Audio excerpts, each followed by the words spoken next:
Hey Commander players, it's EK, your EDH edutainer, with a fan-requested deck tech this time. We're taking a look at another of Innistrad Midnight Hunt's human commanders, Kyler, Sigardian Emissary from the Hunt Commander Precons. Kyler is 3, a green, and a white for a human cleric that says, whenever another human enters the battlefield under your control, put a +1/+1 counter on Kyler. Plus, other humans you control get +1/+1 for each counter on Kyler.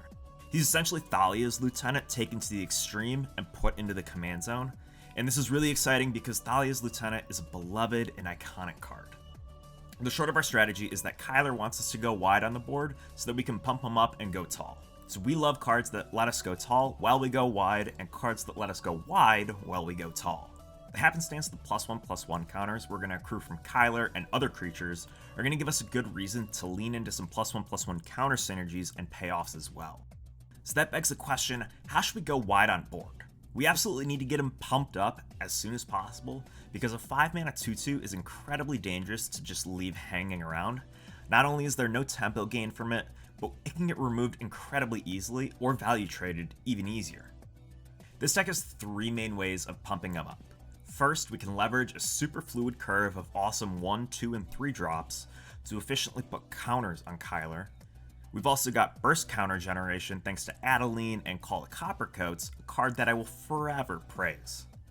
The 3 humans created by Adeline mean 3 counters for Kyler, Thalia's lieutenant, and Champion of the Parish, or a huge bump to Heronblade Elite, and even 3 triggers for the likes of Aura Shards. Call the Coppercoats is immediately going to catch us up or blow us right past an opponent in terms of creature count, while also putting that many counters on Kyler. The Strive mechanic is also going to superbly scale the spell the later the game goes. Say we make 20 tokens. That's 20 counters onto Kyler, which means all of those tokens are a minimum of 21 21s. We can do this at instant speed on the end step right before we take our turn as well, so we don't have to wait to go to combat with them. We've also got non-traditional options which are going to dial the counters up while providing us extra utility. Path of Discovery and Felidar Retreat are going to progressively put counters on our board and give our deck a sense of flexibility as well. Evolution Sage is also going to give us the ability to proliferate our counters off landfall. However, we can't talk about counters without talking about probably the greatest counters card ever printed, Hardened Scales. If we put a +1/+1 counter on something, we put an extra +1/+1 counter onto that something as well. So as an example, every time we play a human with Kyler and Hardened Scales on the table, Kyler's going to grow by +2/+2 instead of +1/+1, and that's going to add up so quickly. Another way we can double our counter triggers is with Panharmonicon. Panharmonicon causes triggered abilities of our permanents to trigger a second time if a creature or an artifact entering the battlefield would trigger something.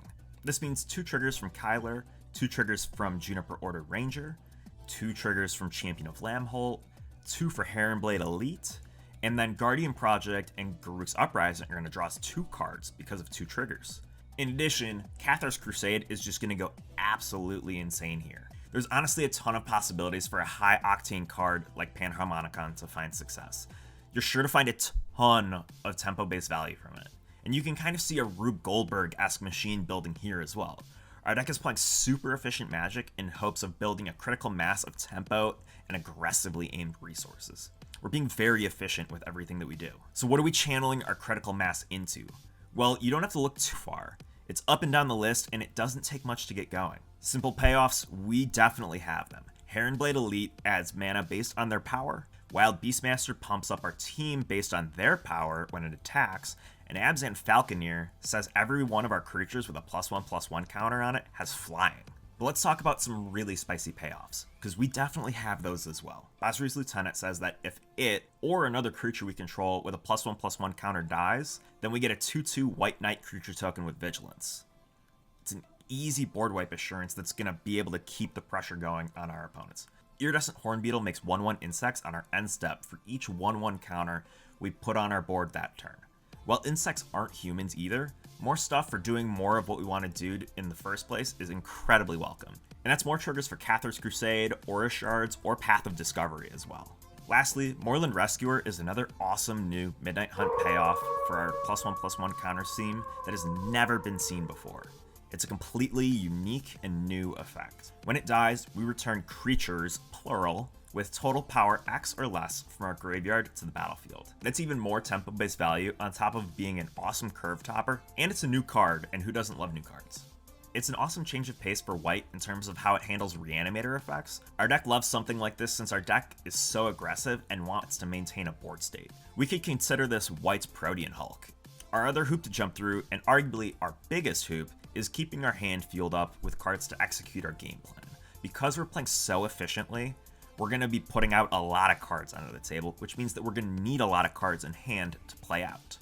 Rite of Harmony is a new card from Innistrad Midnight Hunt that can turbocharge our card draw when creatures ETB for us that turn. This joins our basis of staples to round out our game plan and top us off with a ton of gas. With our board built and our handful of gas now, we need to finish the game and execute one of several win conditions. Our finishers have a ton of flexibility and flavor in terms of card type and even fit across our curve. We can lean into or stack anthems from Mirari's Wake, Sigarda, or Rick, or we can go to the extreme with Unnatural Growth and double our board's power and toughness at the beginning of each combat. That means our opponent's combat steps as well. Cathar's Crusade is another enchantment that I've made mention several times already, but it's worth going into detail more. Whenever a creature enters the battlefield under our control, we put a +1/+1 counter on all of our creatures. We can look at this card as a second copy of Kyler, but to an even bigger extreme because of the direct synergies with the likes of Hornbeetle, the Ozolith, and Hardened Scales. We can look to outright finishers like Triumph of the Hordes to give our team +1/+1, Trample, and Infect, or a Chroma's Will to give our team Protection, Lifelink, Indestructible, Flying, Vigilance, and Double Strike. So what else can we do with Kyler? He's honestly a little bit more open-ended than you'd think at first glance, and there's two distinct play patterns that we can lean into. If you wanted to up the budget on this deck as is, that leans a little bit more human-heavy, you could consider adding staples like Doubling Season, Craterhoof Behemoth, or Finale of Devastation.